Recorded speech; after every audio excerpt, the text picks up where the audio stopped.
కురుక్షేత్రం ముగిసింది.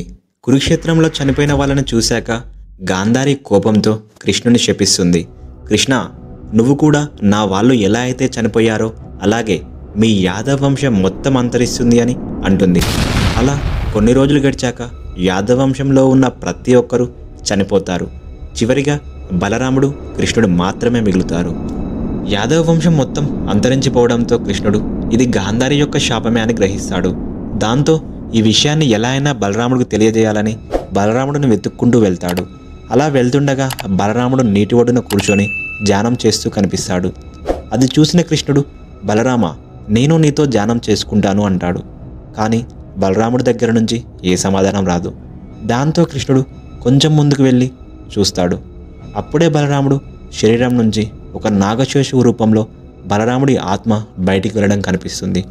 దాంతో కృష్ణుడికి అర్థమవుతుంది ఇక ఈ జీవితాన్ని చాలించాల్సిన టైం వచ్చింది అని. ఇక దీని గురించి ఆలోచిస్తూ కృష్ణుడు ఒక చెట్టు కొమ్మపై కూర్చొని ఉంటాడు. అదే టైంలో జర అనే ఒక వేటగాడు అడవికి వస్తాడు.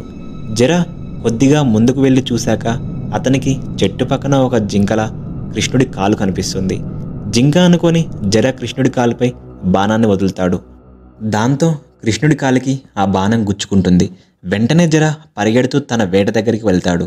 అక్కడికి వెళ్ళి చూస్తే చెట్టు కొమ్మపై కృష్ణుడు కనబడతాడు. అతను విడిచిన బాణం కృష్ణుడి కాలికి తగిలి రక్తం కారుతూ ఉంటుంది. పాపం జర చాలా బాధపడతాడు. నన్ను క్షమించు కృష్ణ, దయచేసి నన్ను చంపేయి అని జర చాలా బాధపడుతూ కృష్ణుడిని వేడుకుంటాడు. కానీ కృష్ణుడికి తెలుసు ఈ విధంగా తను మానవ శరీరాన్ని వదిలేయాల్సిన సమయం వచ్చిందని. అలా అనుకొని కృష్ణుడు జరాతో, బాధపడకు జరా, ఇదంతా ఆ ఈశ్వరుడు ఆడించే ఆట అని జరాకు నచ్చ చెప్తాడు. అలా చివరికి కృష్ణుడు మానవ శరీరాన్ని వదిలేస్తాడు. ఈ విషయం తెలియగానే అర్జునుడు కృష్ణుడి కోసం పరిగెత్తుకుని వస్తాడు. అతను వచ్చేసరికే కృష్ణుడు చనిపోయి ఉంటాడు. ఇక అర్జునుడు ఏమీ చేయలేక బాధపడుతూ కృష్ణుడి దేహాన్ని తీసుకువెళ్ళి దహన సంస్కారాలు చేస్తాడు. చితిమంటలో కృష్ణుడి శరీరం మొత్తం కాలిపోతుంది. కానీ కృష్ణుడి గుండె మాత్రం సజీవంగానే ఉంటుంది. ఆ శరీరం మొత్తం బూడిదే అయిన తరువాత ఆ బూడిదలో కృష్ణుడి గుండె నీలం రంగులో మెరుస్తూ అక్కడే ఉంటుంది. ఇదంతా చూస్తున్న అర్జునుడు అయోమయంలో ఉంటాడు. వెంటనే జోరుగా వర్షం పడుతుంది. ఆకాశవాణి నుంచి అర్జునుడికి సందేశం వస్తుంది. అర్జున, నీకు కనిపిస్తున్న ఆ నీలపు రంగు కృష్ణుడి గుండెని ఒక వేప చెట్టుకు కట్టి సముద్రంలో వదిలేయి అని ఆకాశవాణి సందేశం ఇస్తుంది. అర్జునుడు కూడా ఆకాశవాణి చెప్పిన విధంగానే ఒక వేప చెట్టుకు కృష్ణుడి గుండె కట్టివేసి సముద్రంలో వదిలేస్తాడు.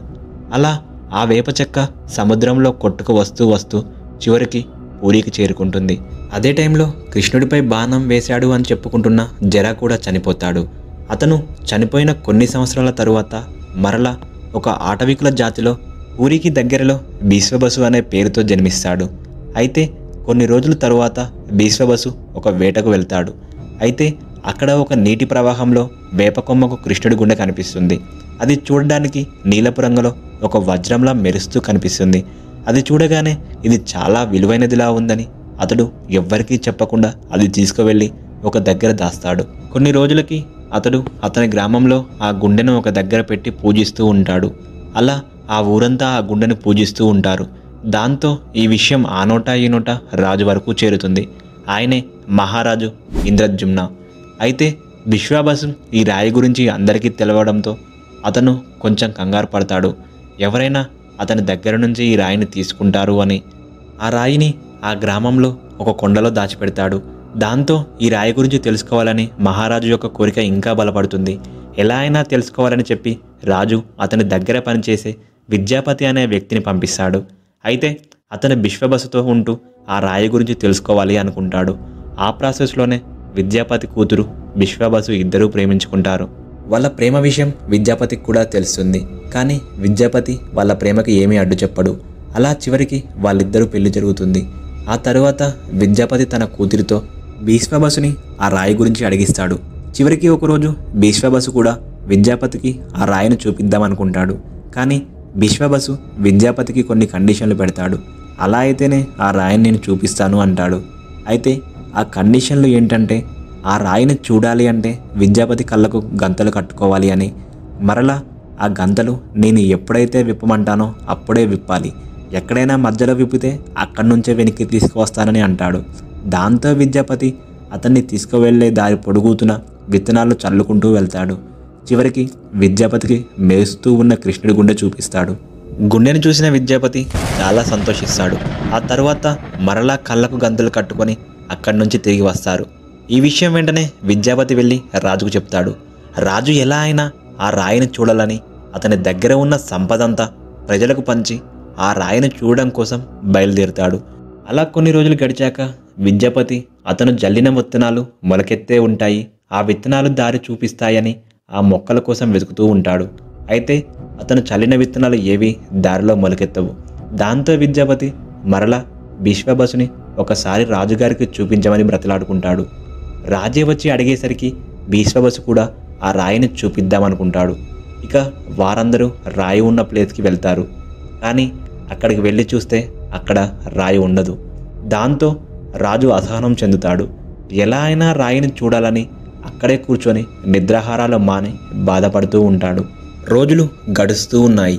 కొన్ని రోజుల తర్వాత ఒకరోజు ఇంద్రజిమ్న కలలో శ్రీ మహావిష్ణువు కనిపించి, ముందు గుడి కట్టించు, సముద్రం ఒడ్డు ఉన్న వేప చెట్టును తీసుకువచ్చి నాకు, బలరాముడికి, సుభద్రకు విగ్రహాలు చేయించు, నువ్వు కోరుకున్న రాయి అదే అక్కడికి వస్తుంది అని అంటాడు. ఇక ఇదంతా శ్రీ మహావిష్ణువు లీలగా భావించిన రాజు అక్కడే గుడి కట్టించి సముద్రపు ఒడ్డున ఉన్న వేప చెట్టును తీసుకువచ్చి విగ్రహాలు చెక్కించాలనుకుంటాడు. రాజు అనుకున్నట్లే మొదట ఆలయం నిర్మిస్తాడు. ఆ తరువాత ఆ వేప చెక్కను తీసుకువచ్చి విగ్రహం తయారు చేయాలని చూస్తాడు. కానీ వేప చెక్కను ఎంత చెక్కుదామని చూసినా దానికి ఒక్క చిన్న ఘాటు కూడా పడదు. దాంతో రాజు మరలా నిరాశ చెందుతాడు. అదే టైంలో అక్కడికి ఒక ముసలాయన వచ్చి, ఓ రాజా, ఆ చెక్కను నేను చెక్కుతాను, నాకు 21 రోజులు గడువు ఇవ్వండి, నన్ను ఒంటరిగా వదిలేయండి, 21 రోజులు తరువాత మీకు ఆ 3 విగ్రహాలను ఇస్తాను అంటాడు. ఏం చేసేది లేక రాజు కూడా దానికి ఒప్పుకుంటాడు. అలా 14 రోజులు గడుస్తుంది. ఆ తర్వాత ఒకరోజు నిద్రాహారాలు లేకుండా ఆ ముసలాయన ఎన్ని రోజులు ఉంటాడు అని, ఒకవేళ అతను చనిపోతే ఆ పాపం నాకు తగులుతుంది అని రాజు బాధపడుతూ ఉంటాడు. దాంతో రాజు 2 బంట్లతో ఆ ముసలి వ్యక్తి ఉన్న తలుపులు తెరిపిస్తాడు. లోపలికి వెళ్ళి చూస్తే ఆ విగ్రహాలు సగం చెక్కబడి ఉంటాయి. అక్కడ ఆ ముసలాయన ఉండడు. దాంతో అక్కడున్న వారు ఆశ్చర్యపోతారు. స్వయంగా దేవుడే ఈ విగ్రహాలను చెక్కాడు అని నమ్మి అవే విగ్రహాలను ఈ రోజు వరకు కూడా పూరిలో పూజలు చేస్తారు. అందుకే పూరిలో విగ్రహాలు అన్ని విగ్రహాలలా కాకుండా కొంచెం డిఫరెంట్గా ఉంటాయి. Puri Jagannath temple treasury. మన భారతదేశం ఆధ్యాత్మికతకు నెలవు. మన హిందూ దేవాలయాలు వాటి సంపద గురించి తరచూ మనం వార్తల్లో వింటూనే ఉంటాం. ప్రముఖ దేవాలయాల్లోని విలువైన సంపదను దోచుకొని వెళ్ళడానికి అనేక మంది రాజులు, విదేశీయులు ఆలయంపై దండయాత్ర చేసినట్లు చరిత్ర చెబుతుంది. తిరుమల తిరుపతి వెంకన్న, కేరళ అనంత పద్మనాభ స్వామి, పూరి జగన్నాథ్, సోమనాథ ఆలయం ఇలా అనేక ఆలయాల్లో విలువైన సంపదతో అత్యంత ధనిక ఆలయాలుగా ప్రపంచ ఖ్యాతిని గాంచాయి. ఇప్పటికీ అనంత పద్మనాభ స్వామి 7వ నేలమాళిగ రహస్యం అపరిష్కృతంగానే మిగిలిపోయింది. ఇక తాజాగా పూరి జగన్నాథుడి సంపదను లెక్కించే పనిని అధికారులు చేపట్టారు. ఇప్పటికే శ్రీక్షేత్ర రత్న భాండాగారంలో 3వ రత్న భాండాగారం తలుపులు తెరిచిన సంగతి తెలిసిందే. అయితే జూలై 14, 2024 ఆదివారం రోజున రత్న భాండాగారం ఉన్న తలుపులు తెరవాలని సుప్రీంకోర్టు ఆదేశాలు జారీ చేసింది. అందుకుగాను 11 మందితో ఒక కమిటీని కూడా వేశారు. ఇక ఆ రోజు రానే వచ్చింది. జూలై 14, 2024 ఆదివారం, సమయం 1:30. ఆ 11 మందిలో ఏదో తెలియని కంగారు. బయట గుడి చుట్టూ పోలీసులు, ఆర్మీ వాళ్ళు, అంబులెన్సులు, పాములు పట్టేవాళ్ళు ఇలా ఎందరూ ఉన్నా ఆ 11 మందిలో మాత్రం ఏదో కంగారు. చివరికి ఆ తలుపులు తెరిచే సమయం వచ్చింది. అయితే ఆ తలుపులు తెరవాలంటే 3 తాళాలు ఉండాలి. ఆ తాళాలు ఒక్కొక్కటి ఒక్కొక్కరి దగ్గర ఉంటాయి. ఆ 3 తాళాలని ఒకరి తర్వాత ఒకరు పెట్టి ఆ డోరును ఓపెన్ చేయడానికి ట్రై చేశారు. కానీ ఆ డోర్ ఓపెన్ అవ్వలేదు. దాంతో సడన్గా అందరూ ఏం చేయాలో అర్థం కాక అక్కడే ఉన్న మెజిస్ట్రేట్ సహాయంతో ఆ డోర్ని పగలగొట్టడానికి పర్మిషన్ తీసుకున్నారు. ఇక ఆ డోర్ని పగలగొట్టారు. లోపలికి వెళ్ళి చూశాక 11 మందిలో ఒకరు ఎస్పీ శర్మ అక్కడ ఉన్న బంగారాన్ని చూడగానే వెంటనే ఎస్పీ స్పృహ కోల్పోయాడు. అసలు అంతలా అతను అక్కడ ఏం చూశాడు? అతను కళ్ళు తిరిగి పడిపోయేంత బంగారం అక్కడికి ఎలా వచ్చింది? ఇదంతా తెలియాలి అంటే ముందు మీకు ఈ విషయం తెలియాలి. మొదట పూరిని పరిపాలించిన రాజు కపిలేంద్రదేవ్ తూర్పు దక్షిణ రాష్ట్రాలను జయించి లెక్కలేనంత సంపదను తీసుకువచ్చి వాటిని జగన్నాథుడికి భక్తి శ్రద్ధలతో సమర్పించుకున్నట్లు చరిత్రలో చెప్పబడింది. కాలక్రమేణా పూరిని పరిపాలించిన పురుషోత్తమదేవ్ హయాంలో కూడా పురుషోత్తముడికి భారీగా నగలు, నాణాలు వంటి అపర సంపద స్వామివారికి సమర్పించుకున్నారు. అయితే ఈ సంపద కోసం పూరీ సామ్రాజ్యంపై అనేకసార్లు ముస్లింలు దండయాత్ర చేశారు, దాడులు చేసి దోచుకున్నారు.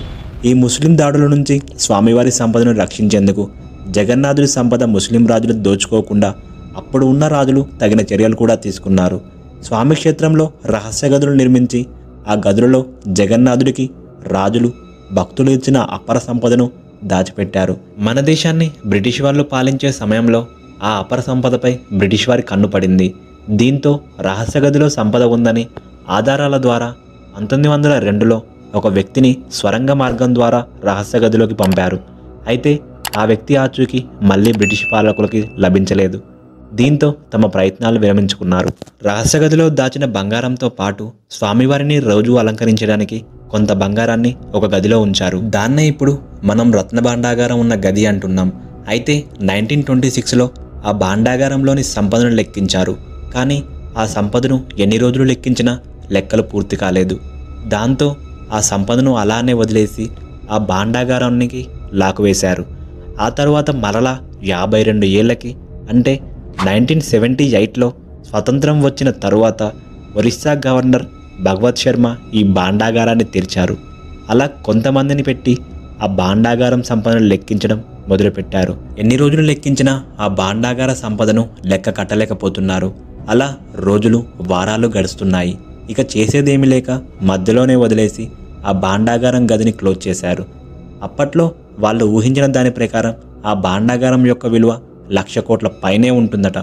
అయితే అప్పుడు మూసిన ఈ రత్న భాండాగారం తలుపులు 46 ఏళ్ల తర్వాత మరలా ఇప్పుడు తెరిచారు. ఇదంతా ఇలా ఉంటే కంటికి కనిపిస్తున్న సంపద మాత్రమే ఇదని, కంటికి కనిపించకుండా ఇక్కడ చాలా సంపదను దాచి ఉంచారని ఆర్కాలజిస్ట్ శాస్త్రవేత్తలు చెప్తున్నారు.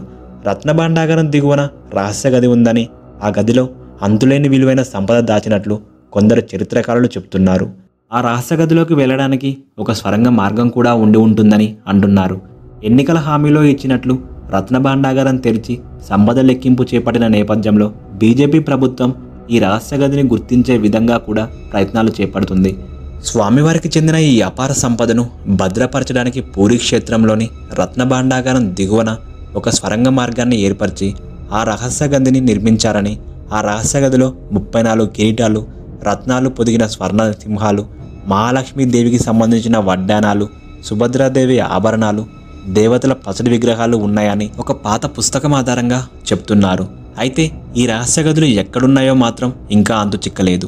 ఒకవేళ నిజంగా ఆ రహస్య గదులు ఉంటే ఆ రహస్య గదికి నాగబంధనం ఉండే ఛాన్స్ కూడా ఉంది.